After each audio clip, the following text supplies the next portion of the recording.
నా పేరు విజయలక్ష్మి, మాది చెన్నూరు కడన్ మండలం. నేను పిఎంసి ఛానల్ చూసి ధ్యానంలోకి రావడం జరిగింది. మాంసాహారం తినకూడదు అనగానే అక్కడ క్యాలెండర్ ఉంటే నేను మాంసము ముట్టను అని క్యాలెండర్ మీద రాశానండి. మాంసాహారం తినకూడదు. ఆ రోజు నుంచే శ్వాస మీద ధ్యానము అంటున్నారు. ఇదేంటో బాగుంది, మనం ప్రయత్నం చేద్దాము, శ్వాస మీద ధ్యానం చేద్దాము అని చెప్పి ఆ రోజు నుంచే ప్రారంభించాను. నిరంతరం శ్వాస మీద ధ్యాస ఎరుకు పెట్టేదాన్ని. ప్రతి క్షణం కూడా శ్వాస మీద ధ్యాస మీదే ఉండేదాన్ని. పౌర్ణమి అంటే ఎనర్జీస్ ఉంటాయి అని నాకు తెలియదండి. పౌర్ణమి కూడా వెళ్ళిపోయింది. 18 రోజులకి నాలో ఒక విధమైన ఆనందం, ఉత్సాహం, ఎరుక నాలోంచి రావటం ఏంటంటే, చిన్నపిల్లల నుంచి ధ్యానం అనేది మొదలు పెట్టాలి. అక్షరాభ్యాసంతో బలంగా ధ్యానాభ్యాసం చేపించాలి చిన్నపిల్లలకి. మనకి ఈ వయసులో చాలా చెత్త ఉండిపోద్ది కాదు, అట్లా కాదు. చిన్నపిల్లల నుంచి అక్షరాభ్యాసంతో బలంగా ధ్యానాభ్యాసం మొదలు పెట్టాలి అనేది నాలో థాట్ వచ్చింది. మా గ్రామ ప్రజలు నేను ఇంత ఆనందం పొందుతున్నాను, గ్రామ ప్రజలకి అందరికీ కూడా చెప్పాలి. చాలా సంతోషంగా ఉంటారు, ఆనందంగా ఉంటారు. ధ్యానం చేస్తే ఎంతో శక్తి అండి. ధ్యానం చేస్తే చాలా ఆనందంగా, ఉత్సాహంగా ఉన్నాను. అప్పుడు పిరమిడ్ అంటే ఏమిటి అని కింద పిఎంసి ఛానల్లో సోలింగ్లో నెంబర్ చూస్తే ఆ భీమవరానికి వెళ్ళింది. భీమవరం నుంచి ఆ సారు మాకు విజయవాడ దగ్గరలో ఉంటుంది అంటే విజయవాడలో మానవ సరోవరం రామరెడ్డి గారు నెంబర్ ఇచ్చారు. అక్కడి నుంచి మాకు మచిలీపట్నం గుడివాడ అని చెప్పండి అంటే క్రాంతి సార్ గారిదేనో రాజకుమారి మేడం గారితో చెప్పారు. లేడీస్ కదా, రాజకుమారి మేడం గారికి చేద్దాము, పిరమిడ్ అంటే ఏంటో అసలు తెలుసుకుందాము అని చేస్తే, అమ్మ పిరమిడ్ చూపిస్తాను రండమ్మా, క్యారేజీలు తెచ్చి నాకంటూ ఒక 5 కావాలనిపిస్తుంది మేడం. నాతో నేను ఒక్కదాన్ని చేసే ప్రయాణం కాదు, నాకు ఒక 5 తీసుకురావాలి, తీసుకురండి అమ్మా, క్యారేజీలు తెచ్చుకోవద్దు బాక్సులు అన్నారు. సరే ఓకే మేడం థ్యాంక్స్ అని చెప్పుకొని నేను తెల్లారే బయలుదేరి ఆటో కొట్టించుకుని వెళ్ళామండి. పిరమిడ్ అంటే ఏంటి మేడం, ముందు టీచర్స్ కాలనీలో క్లాస్ జరుగుతుంది క్రాంతి సార్ గారిది. నాకు పిరమిడ్ అంటే ఏంటి చూపించండి, ఎంతో శక్తి వస్తుంది అంట, 3 శక్తి అంట అని అంటేను అప్పుడు పిరమిడ్ గారికి తీసుకెళ్తే ధ్యానం చేస్తే ఎంతో శక్తి తీసుకున్నాను. మా వాళ్ళకి తెలియదు కదా, ఈ పిరమిడ్లో కూర్చోబెట్టావు, కళ్ళు మూసి పెట్టావు, అమ్మో ఏమి జరిగితే అనుకున్నారు. ఏమీ అవ్వదు అలా అనుకుంటున్నారు, ఏమీ అవ్వదు, ఎంతో శక్తి తీసుకుంటాం అనుకుని టీచర్స్ కాలనీలో క్లాస్ జరుగుతుంటే క్లాస్కి వెళ్తే మా వాళ్ళందరూ చాలా బాగా చెప్పారు. సారు బాగా చెప్పారు, ఇది బాగుంది అన్నారు. అవును, ధ్యానం చేసుకుంటే ఇంత ఆనందంగా ఉంటుంది, చాలా బాగుంటాయి. వినటానికి బాగుంటాం కాదు, ఆత్మానందం వస్తుంది మనలో. ఏ కారులో ఎక్కినా, ఏ నగలు వేసుకున్నా, ఏ పొట్టి చీర కట్టినా నాకు ఇంత ఆనందం లేదు, బ్రహ్మానందం వచ్చింది ఈ ధ్యానం చేస్తే. ఒకసారి బ్రహ్మర్షి పితామహ పత్రిజీ గారికి క్లాప్స్ కొట్టండి.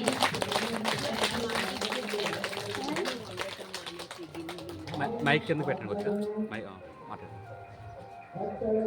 సరే మేడం, నాకు రేపు నుంచే క్లాస్ అరేంజ్ చేయండి, మేడం సార్ని పంపించండి.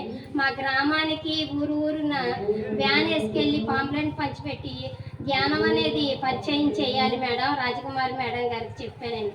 చెప్తే అట్లాగే తల్లి పంపిస్తాను, రేపే అరేంజ్ చేయండి అంటే అట్లాగేనమ్మా అన్నారు. తెల్లారే క్లాస్ పెట్టించానండి. అట్లా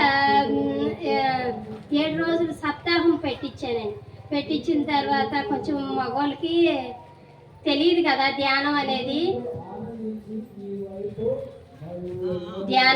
తెలియదు కదా. ఏంటి రోజు ఇంకా ధ్యానం అంటున్నావు, ఇంకెప్పుడు మాంతావు అంటున్నారు. ఎప్పుడు మాంతావు అంటే 7 రోజులే పెట్టించానండి. సరే అని నాన్ వెజ్ వండమన్నారు, వండాను. వండితే వాళ్ళకేమో కూర ఏమో చేదుగా ఉంది, బాగోలేదు అంటున్నారు. అదేం పడేసేసాము. నాకు తెలియదండి, ఇంకా నేనైతే తినకూడదు అనుకున్నాను, కానీ పంచితే కోసినోడికి వండినోడికి అందరు సమభాగాలని నాకు తెలియదండి. 8 మందికి సమభాగాలు చేసుకుంటాను. కూర నచ్చలేదన్నారు. సర్లే కడిగేసి ఇల్లు తుడిచి రోజు సార్లకే క్యారేజీ పట్టుకెళ్ళేదాన్ని. కృష్ణాలయంలో క్లాసులు పెట్టాం. తర్వాత ఆ రోజున పౌర్ణమి వచ్చింది. పౌర్ణమి తర్వాత గుడిబేడ పిరమిడ్ కాడికి వెళ్ళా. రాజకుమారి పిరమిడ్ కాడికి వెళ్తే అందరూ మేము గురువు గారి దగ్గరికి వెళ్తున్నాం అన్నారు. అదేంటి గురువు గారి దగ్గరికి నేను వస్తాను, మీరు రిజర్వేషన్ చేయించుకున్నా నేను ట్రైన్లో కూర్చున్నైనా వస్తాను. ఒక బాబు అల్టిమిల్లో బాబు రిజర్వేషన్ చేశారు అన్నారు. నాది కూడా చేస్తారో, నేను కూడా వస్తాను గురువు గారి దగ్గరికి, నేను కంపల్సరీగా వెళ్ళాల్సిందంటే టికెట్ కూడా రిజర్వేషన్ అయిపోయింది. బాబు గారు ఏ బాబు అంటే మన మేడం వాళ్ళ బాబు గారు, రేవతి మేడం వాళ్ళ బాబు గారిని రిజర్వేషన్ చేశారు. అప్పుడు గురువు గారి దగ్గరికి వెళ్ళాను. గురువు గారి దగ్గరికి వెళ్తే ఈ మనిషి కాదు ఈయన, గురువు మహానుభావుడు, ఈయన మనిషిలాగా అనిపిస్తున్నాడు, ఈయన మనిషి కాదు, మహా అవతరించిన శ్రీకృష్ణ పరమాత్ముడు, బుద్ధుడు అనుకుని తెలుసుకుని చేకండ్లు 2 చేతులు పట్టుకుని వదలలేదు. ఒక్క పావు గంట సేపు నా కళ్ళల్లో కళ్ళు పెట్టి చూశారు. నేను కూడా చూస్తున్నాను. అసలు 2 చేతులు వదలబుద్ధి కాల. ఈ అర్థమైంది. ఇంటికి వచ్చిన తర్వాత 3 గంటలు ఈజీగా కూర్చోగలిగా. ఓహో, ఈయన ఇంత మహానుభావుడా, ఇంత శక్తివంతుడా అనేది అర్థమైంది. గురువు అంటే గురువు పత్రిజీ గారు అనుకున్నాను, కానీ ఆ షేక్ హ్యాండ్ల స్పర్శ విధానం తీసుకున్న తర్వాతే ఆయన యొక్క విలువ ఏంటో నాకు తెలిసింది. అప్పుడు నేను ఇంటికి రావడం జరిగింది. వారం రోజులు ఉన్నాము బెంగళూరులో. ఇంటికి వచ్చాను. మా బాబు వాళ్ళు కూర తెచ్చుకుంటాము అంటున్నారు. నేను కూర నాన్న అంటేను అవునమ్మా అన్నారు. నాన్న విషము నేను తినను, అది విషం అనుకున్నాను. మా బాబు గారును మా వారు ఉన్నారు, ఇద్దరు ఉన్నారు పక్క పక్కనే. నాన్న అది విషం అనుకుని నేను తింటలేదు నాన్న. ఆ విషయాన్ని మీకు నా భర్త నా బిడ్డ కావలసిన వాళ్ళు, నా చేత్తో ఆ విషయాన్ని నేను పెట్టలేను నాన్న అన్న. అయితే ఓకే అమ్మ, వండపోతే పర్వాలేదు అమ్మ, మీరు పెద్ద వయసు వస్తుంది వండొద్దులే అన్నారు మా బాబు గారు. ఒక్కసారి మా బాబుకి క్లాప్స్ కొట్టండి. ఆ రోజు నుంచి అసలు నాన్ వెజ్ అనేది మానేసామండి. మా రొయ్యల చెరువులు అసలు ముక్కలేంది ముద్ద దిగదండి. అసలు రొయ్యల పచ్చళ్ళు మొత్తం కూడా చికెన్ పచ్చడి అన్నీ ఇచ్చేసేదాన్ని. ఆ రోజు నుంచి కూడాను మా బాబు అలా అన్నాడు. నేను ఇంకా మొత్తం పాత్రలన్నీ మార్చేసానండి, పాత్రలన్నీ తీసేసాను. అదే రోజు నుంచి మొత్తం ఫ్రిడ్జ్లో పెట్టాను. నాన్ వెజ్లు మొత్తం తీసేసి అందరికి పంచిపెట్టేసి సాధ్యమైనంత వరకు అలా చెప్పకుండా ఫ్రిడ్జ్ కూడా మార్చేసానండి. అన్నీ మనలో గుణాలు మార్చుకోవాలని ఇవి కూడా మార్చేద్దాము. నేను ఇంకా మార్చేసుకుందాము, సత్యంలో జీవిద్దాము. సత్యం అంటే తెలియలేదండి, సత్యంలో జీవిద్దాము. ఈ మహానుభావుడు వచ్చి చెప్పిన తర్వాత ఇంత పిఎంసి ఛానల్కి కృతజ్ఞతలు చెప్పారు. వేల కృతజ్ఞతలు పిఎంసి ఛానల్కి. ఎప్పుడు కూడా పిఎంసి ఛానల్కి డబ్బులు అడిగితే ఎప్పుడు ఇస్తానే ఉంటానండి. నాకు ఫస్ట్ గురువు అదే కదా, పిఎంసి ఛానలే కదా అని. తప్పులు ఉంటే నాకు క్షమించండి. సరే, థ్యాంక్ యూ అందరికీ థ్యాంక్ యూ. రేవతి మేడం గారు, వెంకట స్వామి గారు ఇంతిదిగా కనకదుర్గ పిరమిడ్ ఇంతిదిగా సభని ఏర్పాటు చేస్తున్నారు. చక్కగా మహాయజ్ఞాన్ని నడుపుతున్నారు. వాళ్ళు వేల కృతజ్ఞతలు, కోటి వందనాలు. ఇంట్లో వంట చేసుకుంటూ పిల్లల్ని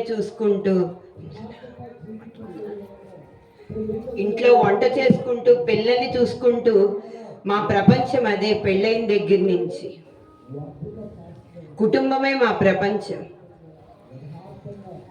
అది తప్ప మాకు బయట ప్రపంచం తెలీదు. అత్త మామలు పిల్లలు భర్త ఏదడిగితే అది వండి పెట్టడం, వాళ్ళకి ఏం కావాలో అన్ని సౌకర్యాలు చూసుకోవటం.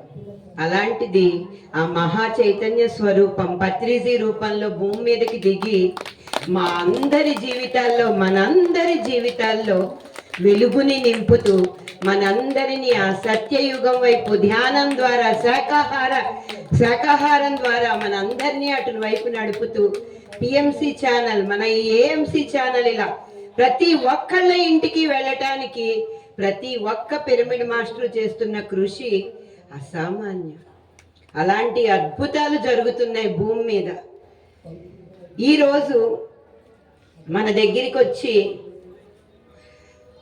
మనకి